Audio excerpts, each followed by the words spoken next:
When a loss happens in our lives, we experience an array of emotions. Some of these emotions can be extremely debilitating and confusing as we embark in the grieving process. Still, many times, we are not ready, consciously or subconsciously, to face these feelings, and so we ignore them. We set them aside and continue living our lives, pretending things are okay, but we are merely delaying our grief, and in the least expected moments, these feelings can surface in different ways, leaving us feeling even weaker and more confused, asking yourself, why does this happen? Why do we delay our grief? Is it a natural reaction of human beings to avoid experiencing pain and despair?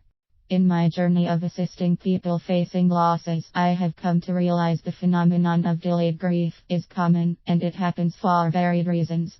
Sometimes we are numb because the pain is too great, and we unconsciously evade the realization of the loss and disconnect from our new reality. Other times, we get so busy trying to handle things related to the loss that we are left without the energy to grieve, putting our heartache on the shelf and saying to ourselves, I do not have time to deal with this now. I will do it later. Still, you may start finding yourself becoming more irritable or snapping at people close to you. Maybe you will find yourself having problems concentrating or feeling lethargic or getting easily upset. You may go through all these emotions without really understanding why, without realizing they have to do with the loss you have experienced, which is not being processed. Furthermore, because grief is the natural response to major loss, it is not limited to the loss of a loved one. These are just a few examples of situations that may result in delay of the grieving process. The bereaved needs to take care of legal issues after the death of their loved one, such as an inheritance or a trial in the case of a homicide.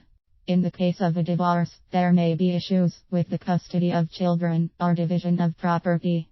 If you experience health-related issues, a greater focus may be placed on the surgery, the treatment, or trying to be strong in front of the family.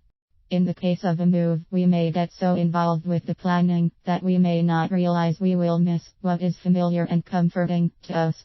If you have confronted any of these situations and are experiencing any of these emotions, listen to them and connect with your inner self.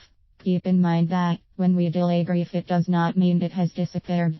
It has only suppressed and may come to the surface in other ways that leave us drained and without energy. It is like a tsunami that comes over us and takes us by surprise. We may say, what has happened? I was so strong before, and now I am so weak. It is not that you are weak. You are grieving. Embrace that grief. Do not mask it or ignore it. Look at those pictures right on your journal, or share your feelings with someone who can listen with an open heart. When we grieve, that is what matters the most. But first and foremost, remember that compassion starts with us. Be gentle with yourself. Remember, when you transform your loss, you transform your life.